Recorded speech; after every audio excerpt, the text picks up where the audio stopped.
First of all, I think it's a win for South African football. You have Mamelodi Sundowns and Orlando Pirates making it to the semi-finals of the CAF Champions League, and you also have Stellenbosch making it to the semi-finals of the CAF Confederation League.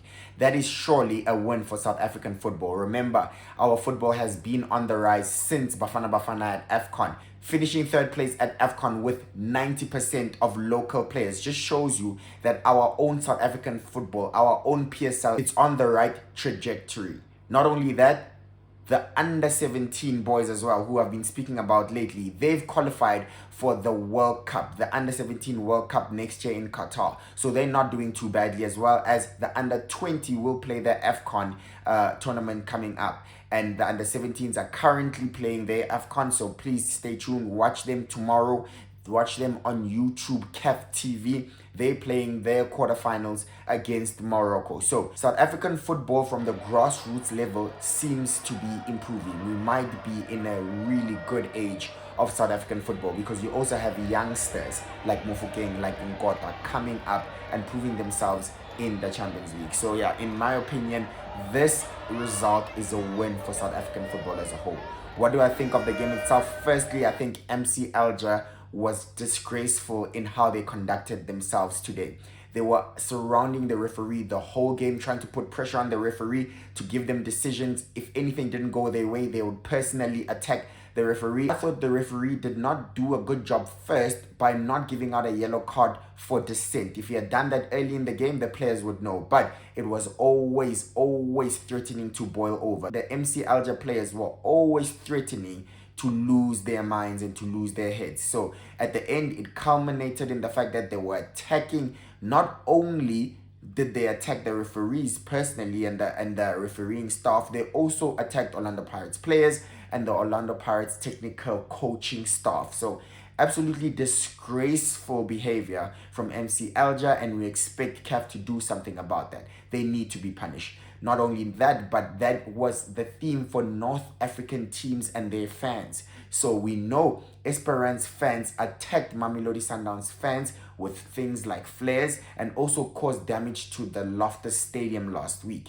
Not only that, we know that Zamalek fans got into it themselves at the Cape Town Stadium versus Stellenbosch. They fought amongst themselves, and today it happened again when MC Alger fans also fought amongst themselves in the stands. In this case, since I was at the stadium, the away section was divided and you had one set of MC Alger fans on one side and another set on the other side, and they got into it amongst themselves. They were going at it the whole game, so that wasn't very peaceful. But like I said, it seemed like it was a theme throughout the week, not only for MC Alger from Algeria, not only for Esperance from Tunisia, but also with Zamalek from Egypt. So we've seen it, and I do think CAF should do something about those teams. And maybe, I don't know what was going on this week, but yeah, this is unacceptable. But going into the game, my thoughts of the game: it was a simple game plan. Coach Jose Rivero did not want to concede. Coach Jose Rivero and Orlando Pirates were fine with a draw. I don't think Pirates set out to score very early on. I just thought the game plan was just to be defensively solid, and that's what they did. They kept the ball well. I thought Mahopa up top did a fabulous job. That's what you need from your striker. Yes, you're not going to always score. You're not going to always assist. And if you can't do that, what can you do for the team? He worked hard. He fought for every single ball. He was jumping and leaping for balls in the air, for aerial duels. He was winning. He was keeping the ball well, bringing his teammates into play. Remember, Mahopa is one of the taller and stronger players of the Orlando Pirates. Who was next to him? Nkota and Mufokeng. Nkota and Mufokeng, who are both very tiny in stature. So he had to do the dirty work so that they could have the freedom to run around. I thought Nkota was brilliant, and we lost his attacking threat once he got onto the pitch. I thought, in the first half, if there was anything positive coming from Pirates, it was coming from Nkota. His pace, how he runs the channel, that boy is a proper footballer. His decision making is great. He puts crosses into the box, left foot, right foot. He doesn't mind to use his weaker foot, and I thought that's the only threat we really had the whole game. But besides that, we didn't do much in attack. We tried to play on the counter, but the game plan was to get a draw. No conceding any goals. Remember, away goals count. So if they scored one, we were in danger, because if they could score another one, then we can't end this game in a draw. We'd have to score two more. in order to win on aggregate. The game would not be able to end in a draw if they score 2 goals. So Jose Rivero was aware of that. He was maybe scared of that, and he wanted to make sure that we were defensively solid first. Chain is very important to this Orlando Pirates team, and I'm actually putting him up for one of the players of the season, because whatever he does, it is so convincing. If he's coming out to collect a cross, he will do it convincingly. If he's screaming and communicating to his defenders, he's coming with leadership, and he's very conducting and organized as a keeper, and he also organizes his line of defense. He makes sure that everyone is switched on. He comes early to smother danger. He smells danger if the defense has been breached, if a through ball has been played, and he comes out, he rushes off his line on time to smother the danger or to make a save. If he's making a save, he'll make a superb save. He knows when to punch, he knows when to collect, and when he punches or palms a ball, he does it away from danger, away from the other team being able to get a rebound. So Sweepo Chain, and also just for good measure, he knows how to waste time, or he knows how to, maybe take some time to get medical attention in order for the pressure to lessen on Orlando Pirates. That is perfect goalkeeping, and he has been the best goalkeeper of the PSL this season, and definitely the best goalkeeper of the CAF Champions League campaign so far. So in my opinion, Sweepo Chain was absolutely amazing. I do think Talent Mbata as well in the middle of a park. His technical skills on the ball, how he keeps the ball, he can win it, he can dribble past 2-3 players and keep it. That is absolutely wonderful. I do think Talent Mbata is one of the best players at Orlando Pirates, and he's very underrated. Makaula, again, with a solid shift in defense. He is everywhere. He's cleaning up everything. He's sweeping everything. He's not giving them a moment of peace. So MC Alger in the middle of the park, when they were trying to get through Orlando Pirates, you would run into Makaula. So what a performance from him. He's becoming a big game player. Look at what he did against Kaizer Chiefs. Look at what he did against Sundowns. And look what he's doing as well on the international African continent stage. What a performance by him. Mbogazi. This boy, he looks to be getting better and better and better. Since his performance against Mamelodi Sundowns, where he pocketed Ribeiro, he seems to be pocketing everything and everyone. It doesn't matter who you are or where you come from, but he's giving us performances that are so solid. It's like you just can't beat him. You can't outmuscle him for pace. And seeing him live, you can see he is a TLB. He's a tractor. He's a truck. He is an immovable force. He is a mountain. You can't shake him. You can't scare him. And it looks like you also can't beat him for pace. So he looks to be a very, very solid defender. And lastly, I do want to say, CBC, I think he's Orlando Pirates captain. Yes, he was not wearing the armband today, but his communication to everyone else, how he plays with a passion, 110%, jumping for every single ball, competing for every single ball and winning it. Making sure he gets his head on every single thing. He puts in a tackle.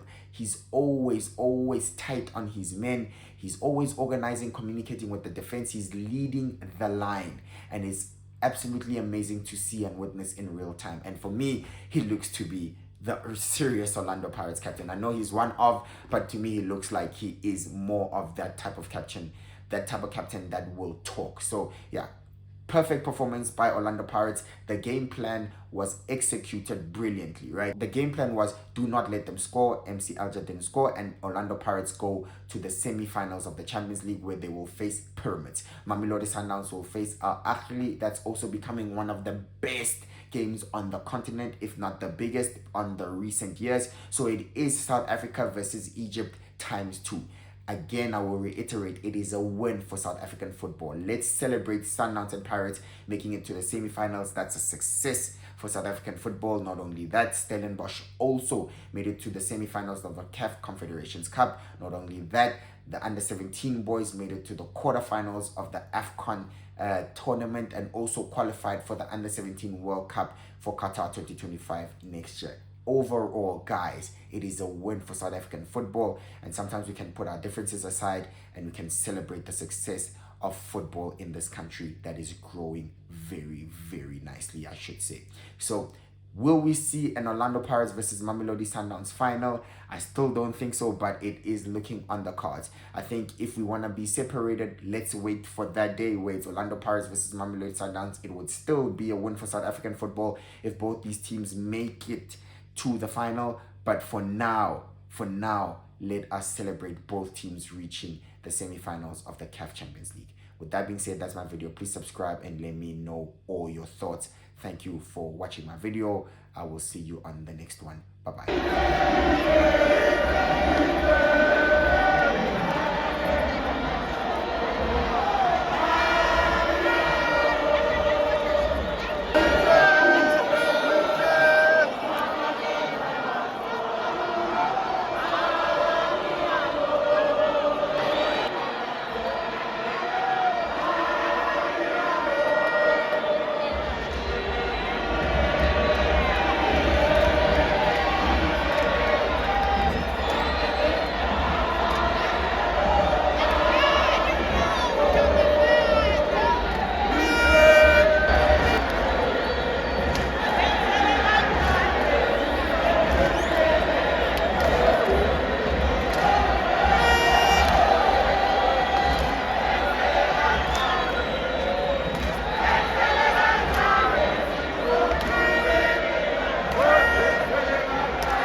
Ladies and gentlemen, it's match day. Who will be there? Do you care though? Who will be there?